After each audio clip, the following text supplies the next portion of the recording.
नाम का ऐसा अभ्यास कि नाम रुके ना।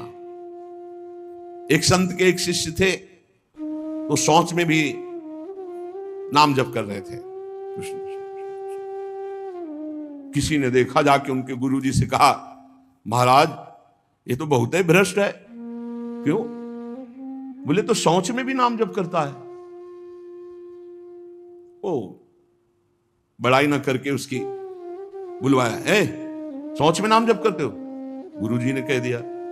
दूसरे दिन ऐसे जवान पकड़ के शौच में बैठा, और वो जो दोष दर्शन करने वाले होते हैं, वो सब उनका एक चश्मा अलग होता है, वो छिद्रान्वेषण, दूसरों के दोष ही देखा करते हैं। दूसरे दिन वो गए, बोले महाराज आज तो मुंह में हाथ डाले बैठा, ऐसे ऐसे बैठा था। तो बुलाया और कहा, भाई वैष्णव होकर तुम अवैष्णव काम करते हो, शौच के समय ऐसा नहीं, मुख में हाथ क्यों डाले थे?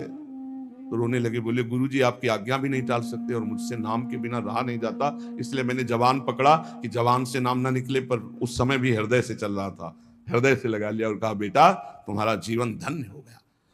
गुरु के मना करने पर भी नाम जब ना उनकी आज्ञा का पालन हो, तो इसलिए जवान पकड़ लिया, पर खुल के कह दिया कि गुरुजी शौच में भी हृदय से नाम चल रहा, हम नहीं छोड़ पाएंगे। तो बोले यही जीवन का सार, और हृदय से लगा लिया। और छिद्रान्वेषण वाले को कहा, आज के बाद हमारे सामने मत आना, हमसे रहा ना जाए, हमको कसम दिला दी जाए तो भी ना रहा जाए। एक संत के पास एक गए, बोले 18 साल से आपने कहा था राम राम जप को, तो हमने जप किया, लेकिन हमको कोई दिव्यता तो समझ में आई नहीं। तो उनका, अच्छा हमें गुरु मानते हो? बोले हाँ गुरु मानते हैं, आपको पक्का मानते हैं। बोले तुम्हें हमारी कसम है, बस कल तक ये नाम ना जपना, फिर कल आओगे तो हम ऐसा मंत्र देंगे कि बहुत जल्दी तुम्हारे को सिद्धि प्राप्त हो जाएगी। तो ठीक है, प्रणाम करके चले, फिर वो अभ्यास।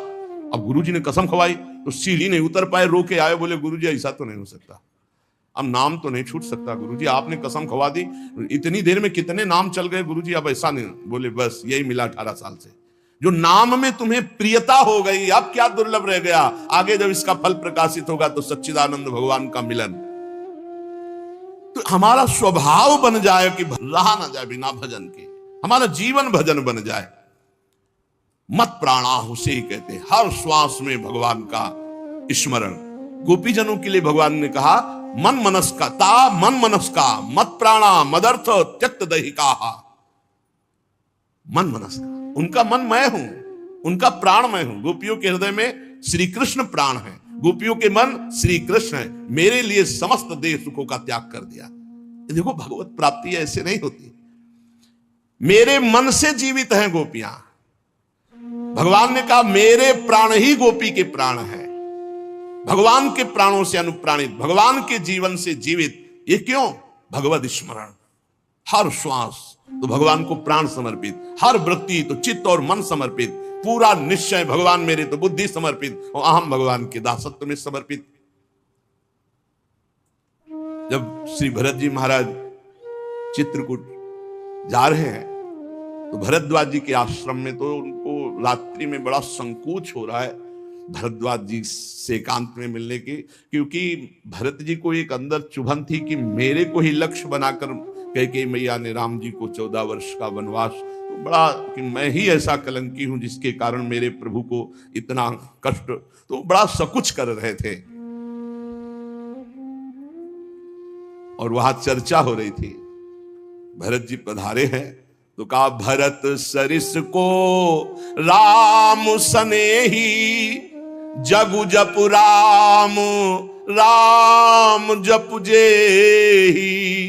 अरे भरत जैसा राम प्रेमी कौन हो सकता? सारा संसार राम राम जपता है, पर राम जी क्या जपते हैं? श्री भरत श्री भरत श्री भरत। भरत सरिस को राम सनेही, जग जपु राम राम जपु जेही।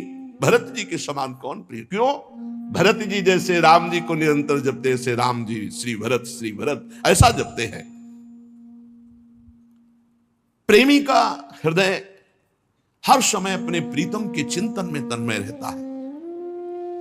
विलक्षणता उसी में आती जो निरंतर भजन परायण रहता है। भगवान का स्वभाव, भगवान की महिमा, भगवान का प्रभाव उस भक्त के हृदय में उतरने लगता है जो निरंतर भगवत चिंतन परायण रहता है।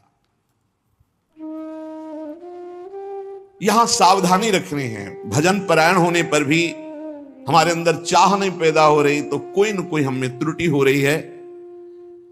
जिसको अपने साध्य का पता है, मेरा साध्य क्या है, श्यामा श्याम, तो फिर राजी कैसे हो रहे हो और से? जब तुम्हारा साध्य श्यामा श्याम है तो तुम राजी कैसे हो रहे हो और बात से, धन से, संपत्ति से, प्रणाम से, नमस्कार से? जब तुम जानते हो ये मिथ्या है, तुम्हारा साध्य परमात्मा है, तो तुम परमात्मा के सिवा अन्य किसी से कैसे राजी हो गए? साधना की विघ्न जिनसे हमें बचना है, ये विघ्न है। अपने आराध्य देव साध्य के बराबर किसी को नहीं रखना। ये बात समझो। किसी वस्तु, व्यक्ति, स्थान, घटना, परिस्थिति, कैसे तुम राजी हो गए कि प्रभु का विस्मरण? जैसे हम किसी व्यक्ति से मिलने में प्रभु को भूल गए तो वो व्यक्ति प्रभु से बढ़कर हो गया। किसी वस्तु के भोग में हम प्रभु को भूल गए तो वस्तु प्रभु से बढ़कर हो गए। साध्य की ओर जिसकी दृष्टि नहीं है वो साधक किस बात का? अपने को जो एकांत रूप से भगवत प्राप्ति के मार्ग में चलाया है उसी को साधक कहते हैं। और जो हर समय साध्य को लक्ष्य रखता है वही साधक, प्रवीण साधक है। अपने कार्य में, अपनी साधना में, अपने मार्ग में दूसरे की तरफ ताको झाको मत, चुपचाप चलते रहो। साधक को हमेशा ध्यान रखना चाहिए, हमें कभी लक्ष्य को भूलना नहीं है। हमारा लक्ष्य क्या है? खड़े हैं तो हमारी दृष्टि बिल्कुल मंत्राकार, कार्य में है तो नाम जप। जी, जब पूछे क्या चल रहा है, आपकी कृपा से चल रहा है। उत्तर यही होना चाहिए, झूठ नहीं, सत्य ही होना चाहिए। लक्ष्य को भूल गए, जिस मिनट, जिस सेकंड, उससे बड़ी हानि क्या है? तुम साधक क्या हो? हानि हरिवंश के नाम अंतर परे, का हनुमंत विपत्ति प्रभु सोई, जब तो सुमिरन भजन न हुई। हरि बाबा ने एक दृष्टांत में बताया कि एक सिद्ध फकीर एक संत की झोपड़ी पर गए तो वहां गड्ढा बना हुआ था सामने और घुटनों का भी। उनका शिष्य और संत जन थे तो उनका ये क्या है? बोले हमारे गुरुजी यहां दंडवत करते हैं। कहा ऐसे चिकने चट्टान में भी गड्ढा बन गया, इतनी दंडवतें करते हैं? बहुत गदगद कंठ हुए। बहुत दिव्य संत हैं जो इतनी दंडवतें रोज प्रभु को करते हैं। तो आकाशवाणी हुई कि इनकी दंडवतों से मैं खुशी नहीं हूं। तो सिद्ध फकीर जो थे, संत, वो रोने लगे। इतने में वो महात्मा आ गए। अरे देखा कि संत प्रणाम किया, उनका दंडवती करना स्वभाव था, प्रणाम किया। वो रो रहे थे, उनकी तरफ बड़ी दुखद दृष्टि से देख रहे थे।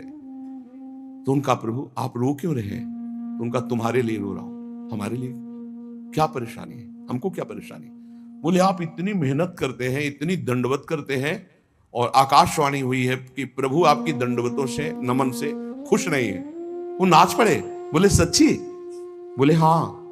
बोले प्रभु ये तो बड़ी खुशी की बात है कि मैं दंडवती करता हूं, प्रभु को ही पता है, प्रभु देख रहे हैं कि मैं उनको दंडवती करता, इसमें रोने की क्या बात है? ये तो बहुत खुशी की बात है।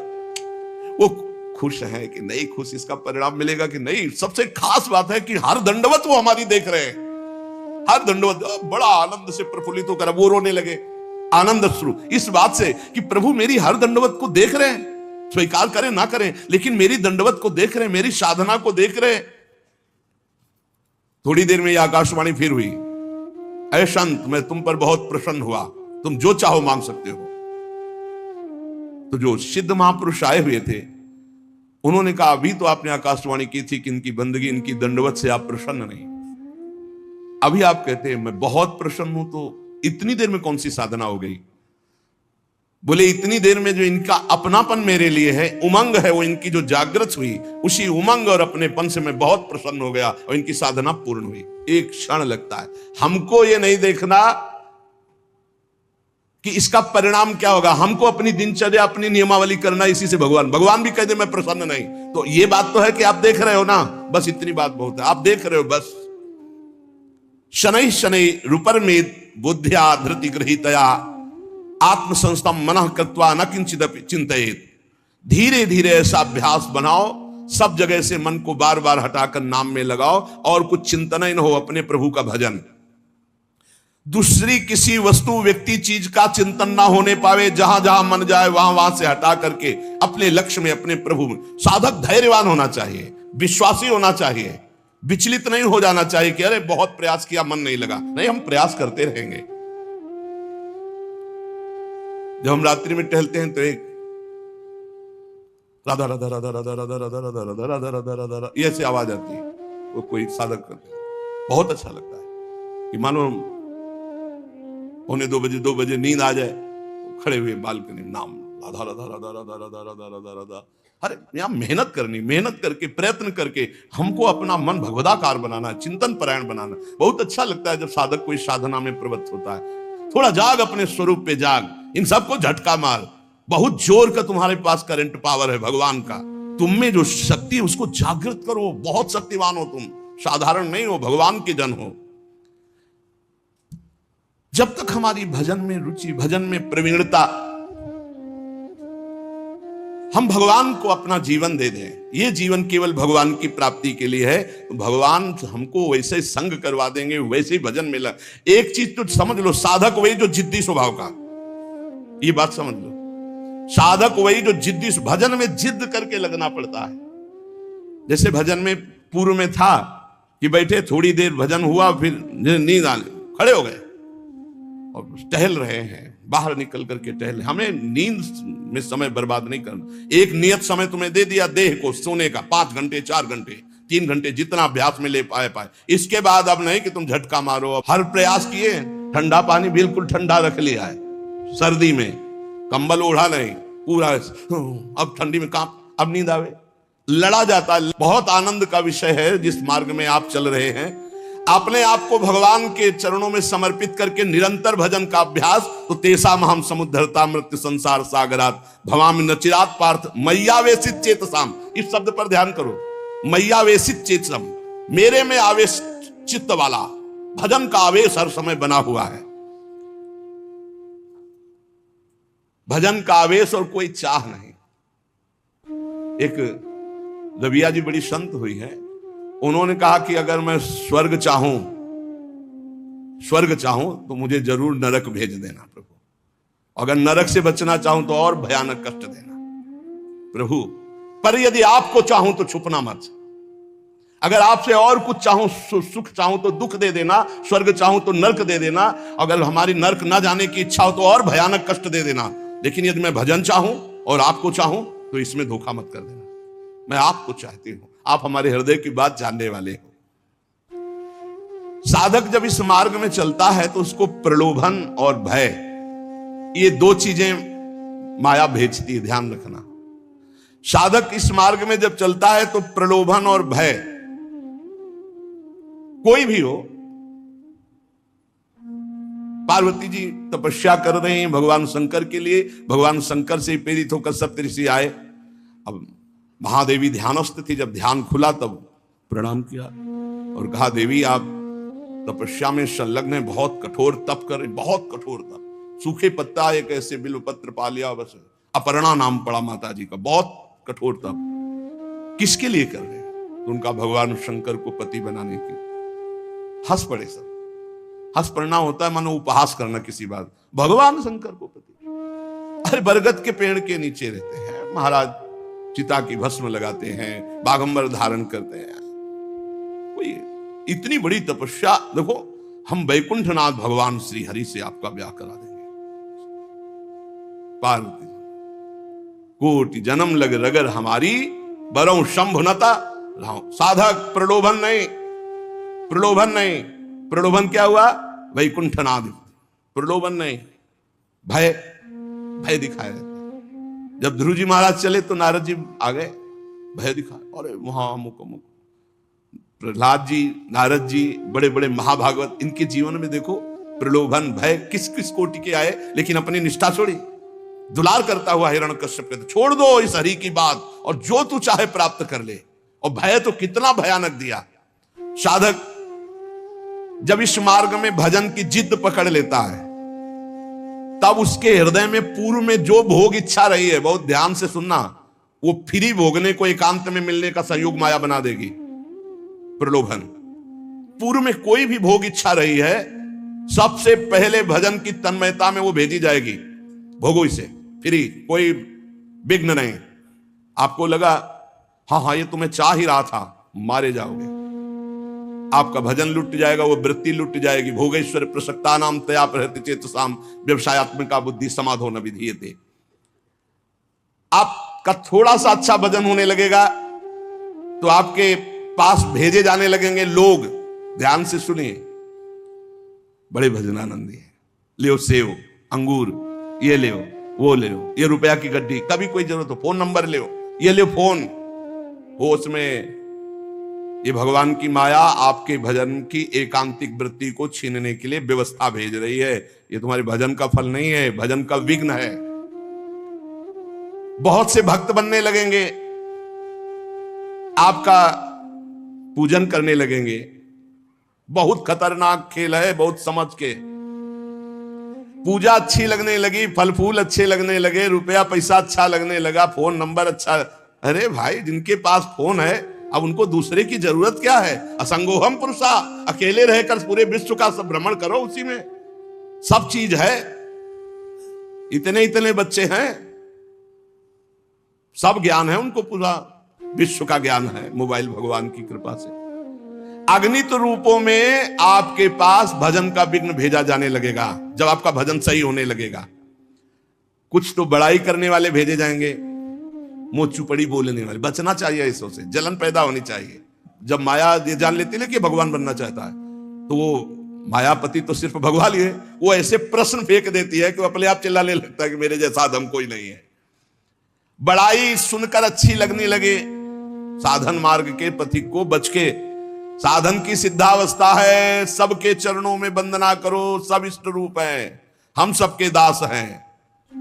शो अनन्य गति जाके असमति न टरे हनुमंत, मैं सेवक सचराचर रूप स्वामी भगवंत। कहीं धोखे में मत आ जाना। मान देने वाले, पूजा करने वाले, फूल चढ़ाने वाले, प्रलोभन देने वाले, ये तुम्हें भ्रष्ट करने आए हैं, तुम्हें ऊंचे उठाने नहीं आए। ध्यान रखना। जो बड़ी बड़ी बातें आपके सामने प्रशंसा की करें, आप सुनो तो जान लेना ये भ्रष्ट करने के लिए माया ने भेजा है।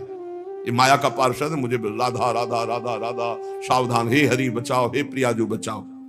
अगर इनसे बच गया तो आगे सिद्धियां आती है। सिद्धियां किनको आती हैं? जो इन सब से बच गया।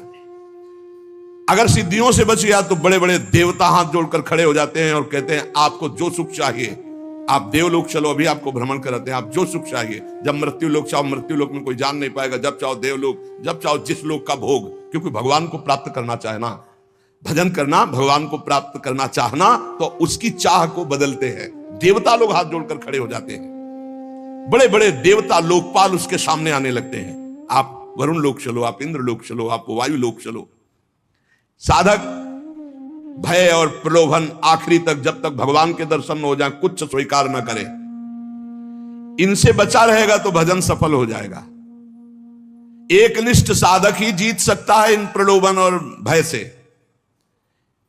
अपने गुरुदेव को आदर्श मानकर बस उनकी आज्ञा पर छुप करके, अपने आप को छुपाकर भजन करके भगवत साक्षात्कार कर ली। फिर भगवान जब करवाना चाहते हैं जगत मंगल, फिर वो सारी जिम्मेवारी उनकी होती है। हमारा मार्ग कैसा है ये हमें केवल गुरुदेव से देखना है और किसी व्यक्ति से सलाह नहीं लेनी है।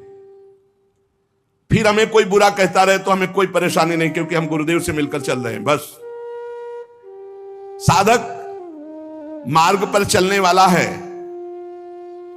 अभी सिद्ध तो हुआ नहीं, इसलिए उसे कभी भूलकर कोई दूसरा भरोसा नहीं कर लेना है। भरोसो जाहि दूसरों सो करो।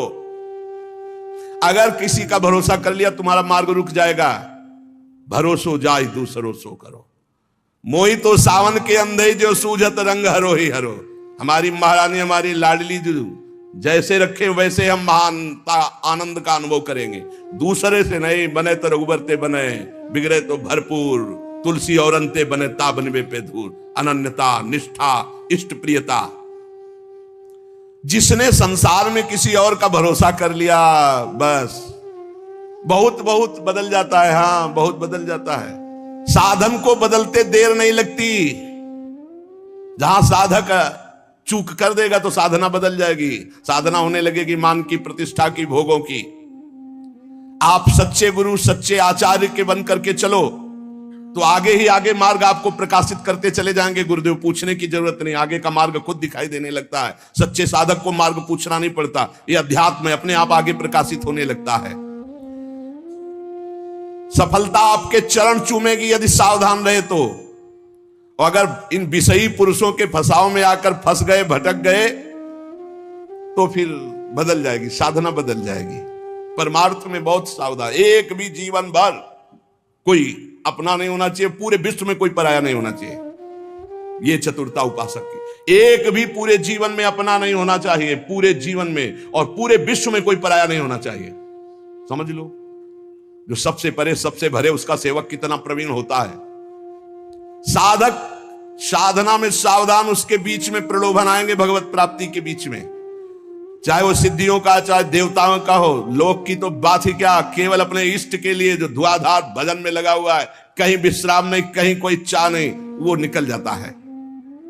सालोक के सारिष्ट सामीप्य सारूप्य एकत्व मप्युत दीयमानम न गृहणंति बिना मत सेवनम जना। भगवान का भक्त इन मोक्ष सुखों को स्वीकार नहीं करता, सिद्धियां और देवता या अन्य सुखों की तो बात जाने दो।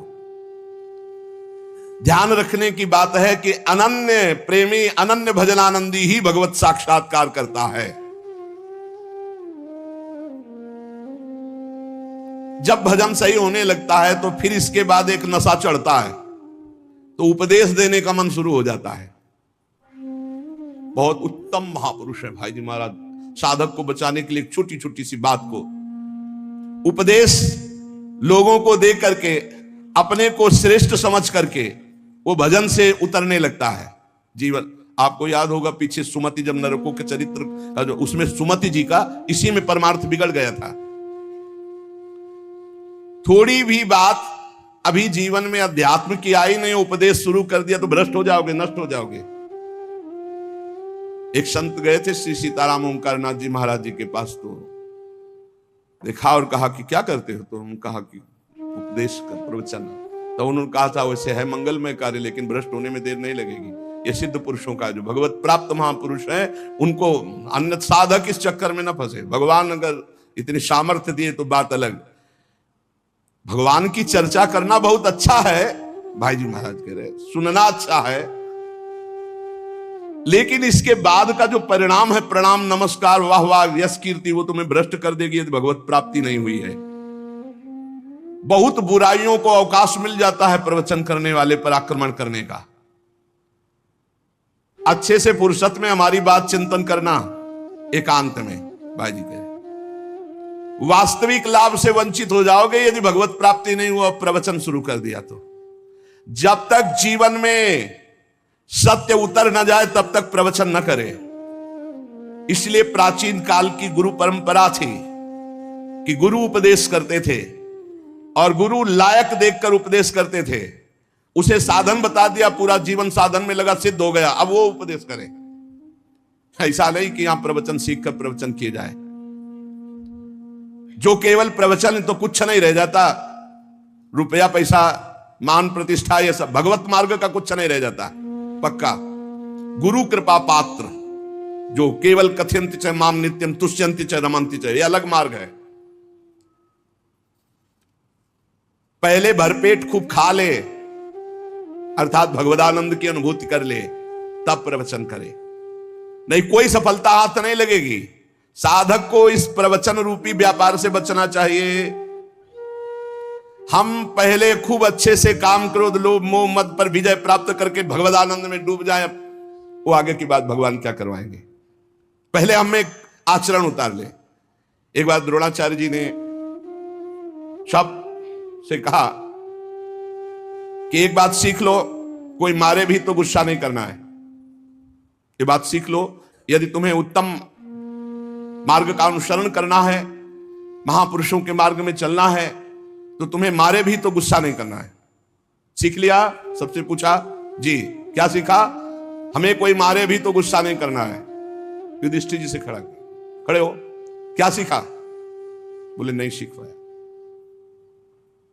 सबने एक स्वर में सुना दिया, तुम क्यों नहीं सुना दिए? बोले नहीं सीख पाया गुरुदेव। दूसरे दिन खड़े हो, सीखा? क्या हम बोले थे? बोले नहीं सीख पाया गुरुदेव। 7 दिन तक पूछा, बोले डंडा लाओ। और 5-7 बेत मारे। बोले सीखा? बोले हाँ गुरुदेव सीख गया। क्या? कि कोई मारे भी तो गुस्सा नहीं करना चाहिए। बोले क्यों? आप क्यों? बोले आपने मारा ना और मुझे गुस्सा नहीं आया ना, तो अब सीख गया। हम केवल वाणी से थोड़ी बोलते कि मारे कोई गुस्सा, आपने मारा ना, अभी तक मार लगी नहीं थी, आपने मारा और मुझे गुस्सा नहीं आया, अब मैं सीख गया कि कोई मारे भी तो गुस्सा नहीं। अर्थात जो उपदेश है वो पहले आचरण में आना चाहिए, वो हमारी परिपक्वता होनी चाहिए। धर्मराज युधिष्ठिर कभी मिथ्या नहीं बोलते। आपने सिखाया कोई मारे गुस्सा नहीं आना, तो अब पहले हमारे मार लगे हो, मुझे गुस्सा ना आवे तब मैं बोलूंगा। कोई मारे फिर भी गुस्सा नहीं आना चाहिए। तो हर रोज हम बड़ी महिमा की बात कह रहे हैं, वही सत्संग सुनाते हैं घुमा के, चाहे शब्दों का अंतर हो, सत्संग वही होता है। क्योंकि नई बात आएगी कहां से? शास्त्रों में जो है वही तो सुनाएंगे, परमार्थ की बातें घुमा फिरा कर हजार बार वही हम कहते हैं। कहने का तरीका भले अलग हो, लेकिन हजार बार वही बात हम कहते हैं। आपने स्वीकार किया जगत मिथ्या है, भगवान सत्य है? स्वीकार किया आज तक? नहीं। स्वीकार किया सब में भगवान ही भगवान है? नहीं। स्वीकार किया कि 1 मिनट भी भजन से विलग नहीं होना?